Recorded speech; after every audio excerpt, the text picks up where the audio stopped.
Walking into the high school reunion felt like stepping into a time machine. I'm Anna, just a regular 32-year-old financial analyst, nothing fancy about me. As I mingled, the air was thick with nostalgia. Laughter and chatter filled the room, everyone slipping back into their teenage selves, like it was just yesterday we were all here. I caught up with a few classmates, sharing stories about our lives after school. The usual stuff: jobs, families, the whole shebang. That's when I noticed Jake, standing alone by the punch bowl, looking like someone had just run over his dog. I remembered him as the quiet guy from math class, always kept to himself. Curious, I nudged Lily, my old pal and a local chatterbox. "Hey, what's up with Jake?" I asked, nodding towards him. "Oh, girl, you won't believe it. His crazy ex just dumped him. Again. It's been a whole soap opera with those two. Drama, fights in public, you name it. This time, it's supposedly over for good," Lily replied, her eyes wide with excitement. Feeling a bit sorry for the guy, I excused myself from the group and made my way over to Jake. "Hey, Jake. Long time, huh?" I started, trying to sound casual. He looked up, a bit startled. "Oh, hey, Anna. Yeah, it's been ages. You look good," he stammered, managing a weak smile. "Thanks. You okay?"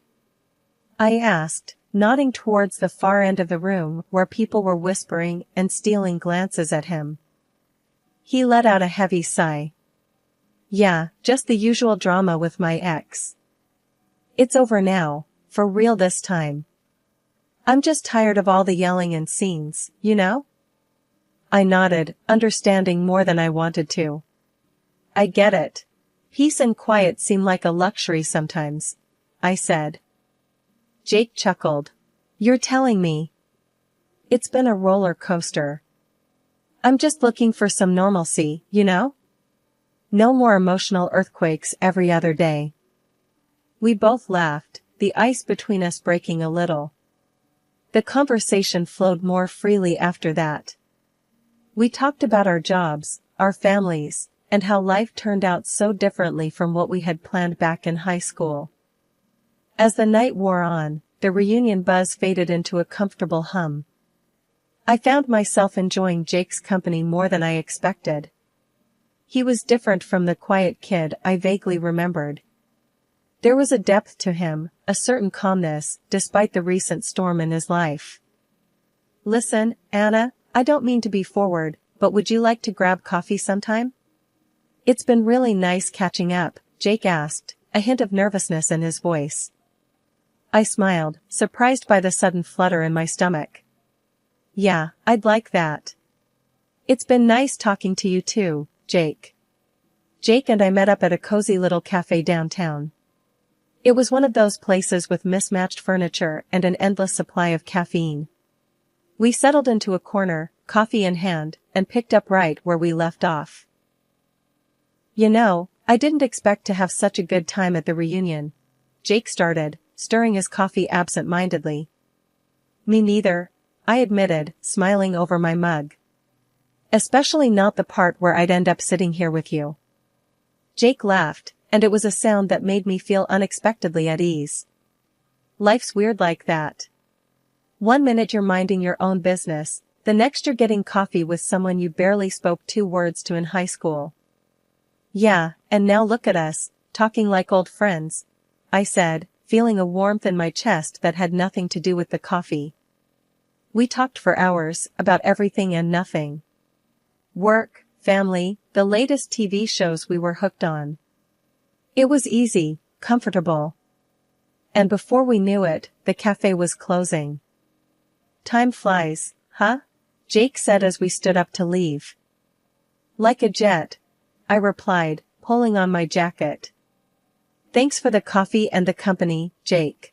It was nice." "Nice?" He raised an eyebrow, a playful smirk on his face. "Just nice?"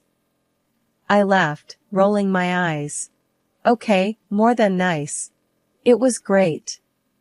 Happy now?" Ecstatic, he said, his smile reaching his eyes. So, Anna, would you be up for doing this again? Maybe dinner next time? I didn't even hesitate. I'd like that, Jake. A lot. And that's how it started. Dinner turned into movie nights, which turned into weekend getaways. Before I knew it, I was head over heels for the guy I barely knew in high school. He was kind, funny, and had this way of making me feel like I was the only person in the room. One evening, we were walking along the river, the city lights reflecting off the water. It was one of those perfect moments, and Jake stopped, turning to face me. How about we make this official then? Anna, will you be my wife? I didn't even have to think. Yes, Jake. I'd love that. It was fast, sure, but it felt right. Like everything in my life was leading up to this point. The next few months were a blur of happiness. I was in love, and it felt like nothing could touch us. You'd think after the whirlwind that was Jake and me getting together, we'd be set for a smooth ride. Well, think again. After the honeymoon phase started to fade, things got complicated. One evening, Jake came home late from work for the third time that week. I was sitting at the kitchen table, the remains of dinner I'd made cooling off in front of me. Late again, huh? I said as he walked in, trying to keep my voice light. Yeah, work's been a nightmare. Deadlines, meetings, you know how it is, Jake replied, not meeting my eyes as he grabbed a beer from the fridge. I sighed. I get that, Jake, but this is becoming a regular thing. I miss spending time with you. He took a swig of his beer and shrugged. What can I say, Anna? I gotta do what I gotta do. You want a roof over our heads, right? I bit my lip, feeling a sting of frustration. It's not about that, Jake. It feels like you're avoiding me. We used to have fun, remember? Now you're always tired or busy. Jake let out a short laugh, but there was no humor in it. Fun? What do you want to do, Anna? Sit around and watch TV all night. Come on, we're not kids anymore. His words felt like a slap. So what, you're saying I'm boring now? He didn't answer right away, just took another sip of his beer. I'm saying we're adults, Anna. We can't just drop everything and have fun all the time. Life's not like that. I couldn't believe what I was hearing. This wasn't the Jake I fell in love with. I know that, Jake. But it's like you don't even want to try anymore. Remember when we used to plan date nights? Now it's like pulling teeth to get you to spend an hour with me. Jake set his beer down with a sigh. Look, Anna, I'm sorry, okay? I didn't mean to make you feel that way. It's just, everything's so hectic right now. I wanted to believe him, I really did. But something in my gut told me it wasn't just about work. We went to bed that night with a wall of silence between us. The next few weeks were a roller coaster. One day Jake would be the loving guy I knew, the next he was distant and cold. It was like living with two different people. Life's got a funny way of tossing curveballs, just when you think you've got the game figured out. One Tuesday evening, Jake walked through the door looking like he'd gone 10 rounds with a wildcat. His face was scratched up, clothes a mess. My heart skipped a beat, part worry, part something darker, suspicion maybe. Jake, what the hell happened to you? I blurted out, rushing over to him. He flinched, avoiding my eyes. It's nothing, Anna. Just had a little run-in on the street. I frowned, my mind racing. A run-in? With what, a set of claws? Who did this to you, Jake? He sighed, a tired, worn-out sound. I told you, it's nothing. Some crazy lady thought I was someone else, got all up in my face. It was nothing. I wasn't buying it. This wasn't just some random street altercation. The scratches were too deliberate, too personal. Jake, this doesn't look like nothing. This looks serious. Why won't you tell me the truth? He shrugged, the gesture too casual, too rehearsed. What do you want me to say, Anna? You want a better story? I don't have one. It was just a misunderstanding, that's all. Misunderstanding, my foot. I could feel the anger bubbling up, a mix of worry, frustration, and outright fear. So, some crazy lady just decides to scratch your face off, and you think it's not a big deal? Jake, look at me. This isn't normal. We need to do something about it. Jake finally looked at me, his eyes cold, distant. What do you want to do, Anna? Call the cops over a few scratches? It's over, it's done with. Let's just forget it happened, okay? But I couldn't let it go, not this time. Forget it? Jake, I can't just turn a blind eye. Something's not right. This isn't you. Talk to me, please. What's really going on? He didn't answer, just walked past me to the kitchen, his shoulders slumped, the weight of 1,000 unsaid words hanging between us. I followed, my mind racing, trying to piece together the puzzle that my life with Jake had become. Jake, please. I pleaded, my voice softer now. This isn't just about the scratches. It's about us, about how you've been acting. I'm worried about you, about us. He paused, a bottle of beer in his hand, and let out a long, deep breath. I know, Anna. I know things haven't been great. I'm sorry, okay? I'm just dealing with a lot right now. Just when you think you've got your life on track, it throws you off with a twist. This chapter of my life starts in the least glamorous place, a hospital bed. The pain hit me out of nowhere, like a truck. 1 minute I was at my desk crunching numbers, the next I was doubled over, clutching my stomach in agony. Fast forward through the blur of an ambulance ride, and there I was, hooked up to IVs, with a white-coated doctor telling me it's all stress-induced. I reached for my phone, shaky fingers dialing Jake's number. He needed to know, he needed to be here. The phone rang, and just when I thought I'd go to voicemail, he picked up. Jake, it's me. I'm in the hospital. Something's wrong with my stomach, they're saying it's stress or something. I need you, I said, trying to keep the panic at bay. There was a pause, a beat too long, and then Jake's voice, strangely distant. Anna, look, I can't. I'm on my way to the airport. Urgent business trip, it came out of nowhere. My heart sank. Business trip? Now? Jake, did you even hear what I said? I'm in the hospital. Our anniversary is in a few days. You can't just leave. I don't have a choice, Anna. It's my job, he said, his voice flat, as if we were discussing some trivial inconvenience, not a crisis. But he cut me off. I gotta go, Anna. I'll call you when I can. And with that, he hung up. I was stunned, disbelief and pain swirling into a nasty cocktail.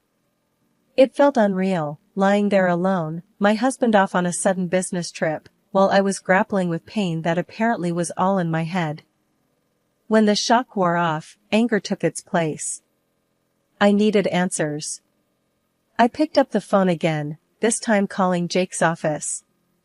His boss answered, confusion clear in his voice. Business trip? No, there's no business trip. Jake took a 2-week leave, said it was personal. The room spun. Personal leave. No business trip. I was suddenly very aware of the cold, sterile hospital room around me, the beeping of machines, the distant chatter of nurses. It felt like I was in a bubble, watching my life crumble from the inside. I hung up and called Lily, my trusty source for all things gossip. Maybe she knew something, anything, that could make sense of this mess. Lily, it's Anna. I need to know, have you heard anything about Jake recently? There was a pause, then Lily's voice, cautious. Anna, are you sure you want to know? Just tell me, Lily. Okay, but brace yourself. Word is, Jake's been seen around town with his ex. You know, the crazy one. They're saying he's back with her. I couldn't breathe. It was like every fear, every doubt I'd ever had about Jake and his mysterious behavior came crashing down on me all at once. The late nights, the scratches, the sudden business trip. It all made a horrible kind of sense. Anna? Are you there? Are you okay? Lily's voice broke through my thoughts. No, Lily, I'm not okay. I'm far from okay. But thanks for telling me. I hung up, the weight of betrayal heavy on my chest. Lying in that hospital bed, I realized that the life I thought I had, the marriage I believed in, it was all a lie. And I was the last to know. The pain in my stomach was nothing compared to the ache in my heart. After the bombshells that had been dropping in my life, I was starting to feel like a war-zone survivor. I still stuck in this hospital bed, but now the pain in my gut was the least of my worries. The betrayal, the lies, Jake's disappearing act, it all swirled in my head like a bad storm. I was just about to attempt some crappy hospital food when my phone rang. Jake's name flashed on the screen. My heart skipped, not sure if it was fear, anger, or just plain curiosity. I answered, my voice colder than I intended. Jake, what do you want? Anna, thank God. Listen, I'm in a mess. I need your help, he blurted out, panic clear in his voice.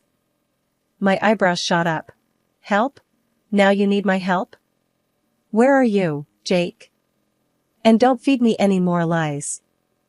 There was a pause, a shuffling sound, then, I'm not where I said I'd be. I'm out of the country. With her. The honesty hit me like a slap. At least he wasn't lying this time. Go on, I said, my voice steady, my grip on the phone tight. We came to this resort, thought we could sort things out. But it went bad, Anna, real bad. We got into a fight, and now we're in trouble with the local police. They've thrown us in a cell, and it's bad here, Anna, real bad. I almost laughed. Almost. The sheer audacity of the man was almost comical. So let me get this straight. You ditch your wife in the hospital, run off with your ex, to some exotic location, and now you're in jail, calling me for help? Anna, please. I know I messed up, but this is serious. They're talking about fines, jail time, lawyers. I don't know what to do. His voice cracked, and for a moment, just a moment, I felt a pang of the old affection. But it passed, leaving a bitter taste in my mouth. Jake, you made your bed.